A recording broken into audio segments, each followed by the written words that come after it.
કે આ પાંચમી પેટર્ન જે છે બહુપદીના અવયવો એના વિસ્તરીકરણની, તો એમાં હવે ખાલી પહેલા જેવું છે, પણ ખાલી એક એ બી ને બદલે હવે આપણે એ બી સી આવે છે. એ પ્લસ બી પ્લસ સી એનો વર્ગ હોય તો આને આપણે એ પ્લસ બી પ્લસ સી ગુણ્યા એ પ્લસ બી પ્લસ સી આવી રીતે કરી શકીએ. પણ આમાં જો કે ફોઇલનો નિયમ બહુ સીધી રીતે લાગુ નહીં પડે, કારણ કે હવે 3 સંખ્યા આવી ગઈ એટલે. પણ છતાંય આપણે જે ગુણાકારના નિયમો હોય છે એ પ્રમાણે કે દરેકને દરેકની સાથે ગુણવા પડે. આ એકને આ બીજું જે પદ છે એના બધા સાથે ગુણવા પડે. આ બી છે એને આ રીતે આની આ બધા સાથે ગુણવા પડે. અને એવી જ રીતે આ જે સી છે એને પણ આના દરેક સાથે ગુણવા પડે. બસ એટલે વિસ્તરણમાં આમ તો આપણે એ જ કરીએ છીએ. એટલે આપણે એમ કે એ ને એ સાથે ગુણીએ તો એ વર્ગ, બી ને બી સાથે બી વર્ગ વત્તા, હું બહુ ડિટેલમાં જતો નથી, આ સી વર્ગ અને થોડા આડાવડા મૂકું છું. અને પછી આ એ બી અને અહીંથી બી એ ગુણીએ તો એ બધા આ 2ab plus 2bc plus 2ca આવું પેટર્ન આવી જશે આપણે વિસ્તારથી કરીએ તો.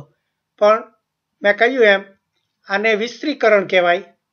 એટલે આ બંને દિશામાં યાદ રાખવું પડે કે જો આવી રીતે 3 પદ હોય અને એનો વર્ગ થતો હોય તો એનું વિસ્તરણ હંમેશા પહેલા ત્રણેય પદનો વર્ગ કરવાનો, પછી એને વત્તા 2 ગુણ્યા પહેલા ને બીજાનું વર્ગમૂળ અને એને 2 ડબલ કરવાના, પછી બીજું પહેલું ને બીજું હોય, પછી બીજું ને ત્રીજું હોય, અને પછી ત્રીજું ને પહેલું હોય, એ બધાના વર્ગમૂળનો ગુણાકાર કરીને એને ડબલ કરી નાખવાના. એટલે આ એનું એક જાતનું પેટર્ન થઈ ગયું. અને આના જો અવયવ પાડવાનો હોય, આવી રીતે આટલી બહુ મોટી લાંબી પદ્ધતિ આપી હોય અને એના જો આપણે વર્ગમૂળ શોધીએ અને જો મળતું હોય આ પ્રમાણે જ હોય તો આ એનું અવયવીકરણ થયું. એટલે આ બંને દિશામાંથી યાદ રાખવું પડે કે જો આ રીતે આપ્યું હોય તો એનું આ છૂટું કેવી રીતે પડે, અને આ રીતે છૂટું આપ્યું હોય તો આ એનો આ વર્ગમાં સૂત્ર કેવી રીતે લખી શકાય. એટલે એ વધારે પ્રેક્ટિસથી જ આ બધું રહી જાય. પછી એની જગ્યાએ એમ કે એ ને બીની જગ્યાએ ગમે એટલી મોટી સંખ્યા હોય તો પણ તમારે આ રીતે મૂકતા આવડવું જોઈએ.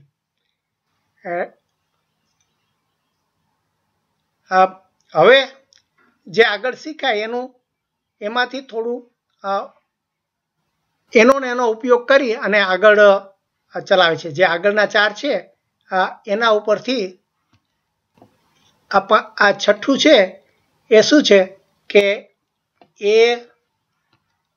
એ પ્લસ બીની માથે 3ની ઘાત હોય તો આપણે એને જો ખાલી એક જ વખત ફેક્ટર પાડીએ તો એ વત્તા બી અને ગુણ્યા એ વત્તા બીનો વર્ગ આ રીતે આપણે છૂટા પાડી શકીએ. 3ની ઘાત છે તો એમાં આ 1ની ઘાત ને અહીંયા 2ની ઘાત એ રીતે આપણે પેલા શીખાત કરી નાખી.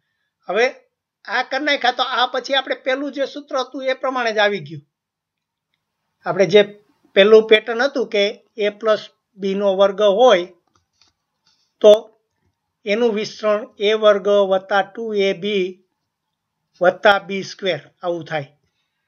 તો એ જે પેટર્ન શીખાય એ પેટર્ન ફરીથી આપણે અહીંયા જો મૂકી દઈએ તો આ એ પ્લસ બી ગુણ્યા અહીંયા પછી એ સ્ક્વેર પ્લસ 2ab પ્લસ બી સ્ક્વેર આ રીતે મૂકી દીધા.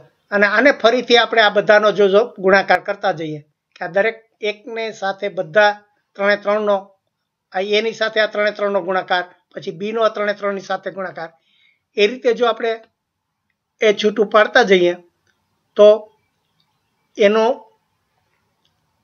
જવાબ કંઈક આવો આવશે કે એની માથે 3ની ઘાત આવશે વત્તા આ બીની માથે 3ની ઘાત આવશે અને વત્તા આ 3 a સ્ક્વેર બી આવશે અને 3 a ને બીની સ્ક્વેર આવશે. એટલે આ આપણે છૂટા પાડી અને પાછા એને ગોઠવી દઈ તો આવશે. પણ આ પેટર્ન યાદ રાખવાની રહે કે જો આ a+3નો ઘન આપ્યો હોય તો એનો જવાબ એનો ઘન વત્તા બીનો ઘન વત્તા 3 ગુણ્યા પેલા એની માથે વર્ગ થાય ને બી ખાલી થાય, પછી 3 ગુણ્યા પેલાનું વર્ગમૂળ થાય ને બીજાનો વર્ગ થાય. એટલે આ રીતે એના વિસ્તરણ થઈ ગયું. અને એટલે એ આપણું છઠ્ઠું પેટર્ન છે. એવી જ રીતે આમ તો એને મળતું જ છે કે જો આપણે આ a+b ની માથે 3 ની માથે ઘાત છે એના બદલે a - b હોય અને એની માથે 3 ની ઘાત હોય તો એને આપણે આ રીતે પણ લખી શકીએ કે a - b હોય અને a - b ની માથે 2 ની ઘાત. એટલે જો આપણે આ ઘાતાંકમાં શીખ્યા હતા કે આ છૂટા પાડીએ અને જો સરવાળો કરીએ તો એ પેલાની 1 ની ઘાત થાય. અને આ રીતે આપણે છૂટા કર્યા તો પાછું આ જે આપણે બીજી નંબરની પેટર્ન શીખ્યા હતા કે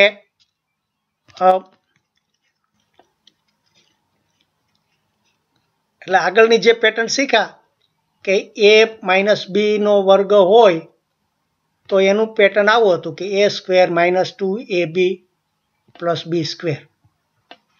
તો એનો અહીંયા ઉપયોગ કરીએ ફરી તો આ મૂકી શકાય કે a - b અને અહીંયા આનો a² - 2ab + b² એવું વિસ્તરણ થયું. અને આને ફરીથી વિસ્તરણ કરીએ એટલે કે આ દરેકની સાથે ગુણાકાર કરીએ તો આનું જો ટૂંકું રૂપ કરશું તો આ રીતે આવી રહેશે એની માથે 3 ની ઘાત વત્તા બીની માથે 3 ની ઘાત -3ab² અને આ પ્લસ આ જો જુદું છે +3 ac²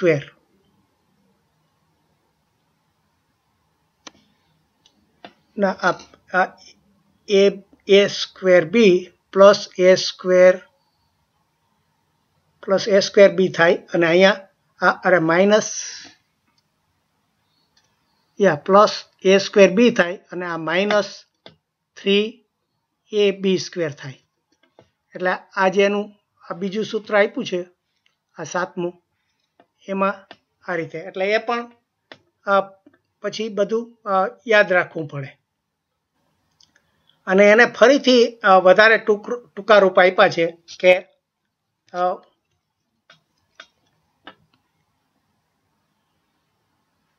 એટલે પછી એના ફેક્ટર ભેગા કર્યા છે. આપણે આ શીખ્યા કે a+b છે એની માથે 3 ની ઘાત હોય તો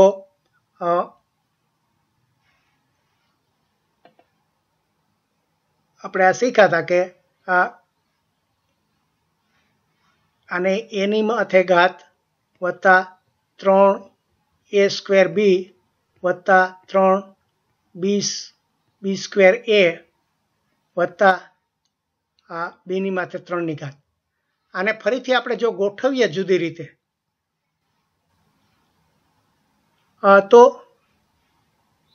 આ જે છે બંને વચ્ચેના એમાંથી પાછું સામાન્ય આપણે નીકળી શકે. એટલે આને બીને આપણે આ જે છેલ્લું છે એને આગળ ગમે તે સ્થાન ફેરવીએ એનાથી કોઈ કિંમત બદલતી નથી, પણ એને ફેરવી નાખ્યા અને પછી આ 3ab ને જો આપણે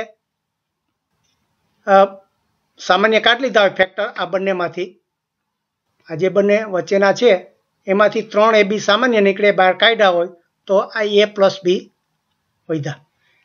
આમ કરવાનું કારણ શું કે આપણે જે આગળ જે શીખી ગયા હતા કે બે એવા ફેક્ટર કરીએ કે જેનો સરવાળો અને બાદબાકી જો આ a અને b છે અહીંયા આપણે ફરીથી સમજી લઈએ a + b ની માથે 3 ની ઘાત છે એનો જવાબ હવે આપણે આવી રીતે આવ્યો કે એની માથે 3 ની ઘાત વત્તા b ની માથે 3 ની ઘાત વત્તા 3ab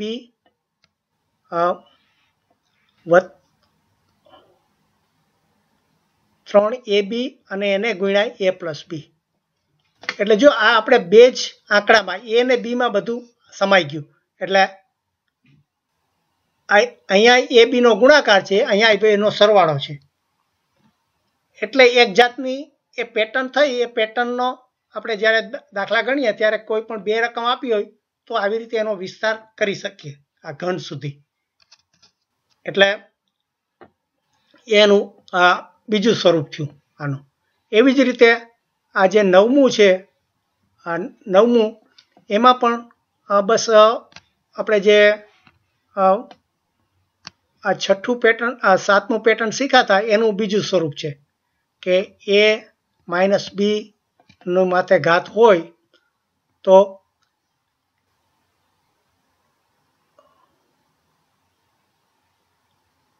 તો એનો જવાબ આપણે જો ફરીથી ગોઠવીએ તો એની માથે 3ની ઘાત માઇનસ બીની માથે 3ની ઘાત માઇનસ 3ab અને એને ગુણ્યા a માઇનસ બી.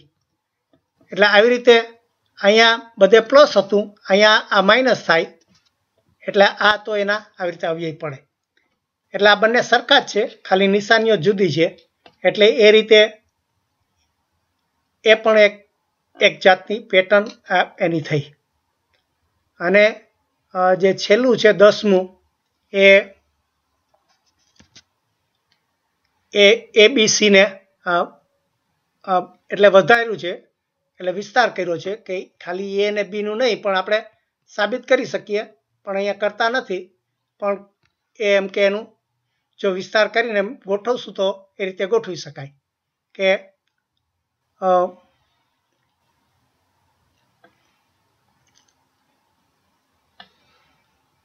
આને આપણે બે રીતે ગોઠવી શકાય કે a plus B plus c, અને બાકીનું પછી આપણે આ a plus B plus c નો વર્ગ આ રીતે કર્યો હોય. અને આનું પાછું આગળ જે પેટર્ન છે એને આપણે જો અહીંયા ઉપયોગ કરીએ તો આ a plus B plus C એમ ન રહીએ. અને આ જે વર્ગવાળું છે એનો આપણે જે આગળ શીખ્યા હતા કે a વર્ગ વત્તા બી વર્ગ વત્તા સી વર્ગ, અને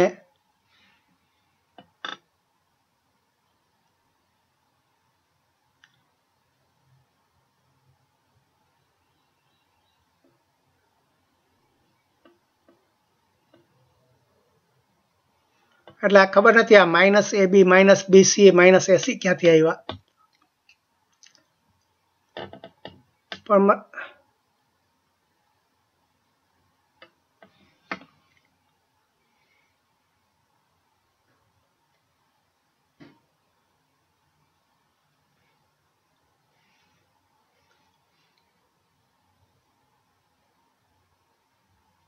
ઓકે, એટલે 10મું મને લાગે હું જે આ કહું છું એ રીતે નથી, કંઈક જુદું જ છે. એટલે એમાં માઇનસ સાઇન છે, એટલે એને આપણે કંઈક આગળનું છે એની સાથે એ પ્લસ બી પ્લસ સી છે, અને એને બીજું ફેક્ટર છે a વર્ગ પ્લસ બી વર્ગ પ્લસ સી વર્ગ માઇનસ એ બી માઇનસ બીસી અને માઇનસ એસી.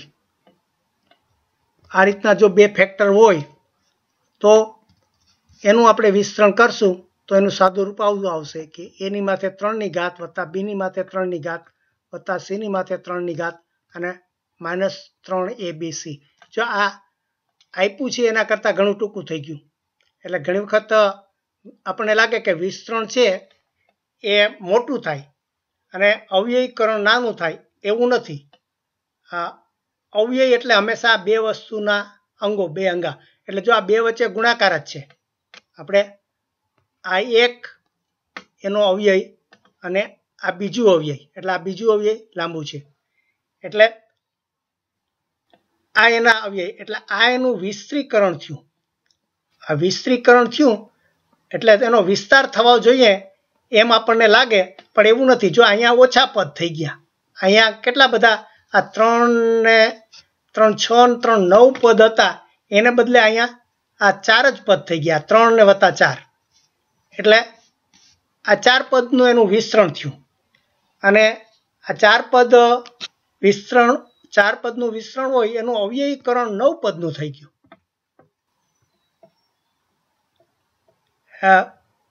એટલે ઘણી વખત આપણે માનીએ કે વિસ્તરણ એટલે મોટું થાય અને અવ્યયીકરણ એટલે નાનું થાય, પણ એવું નથી.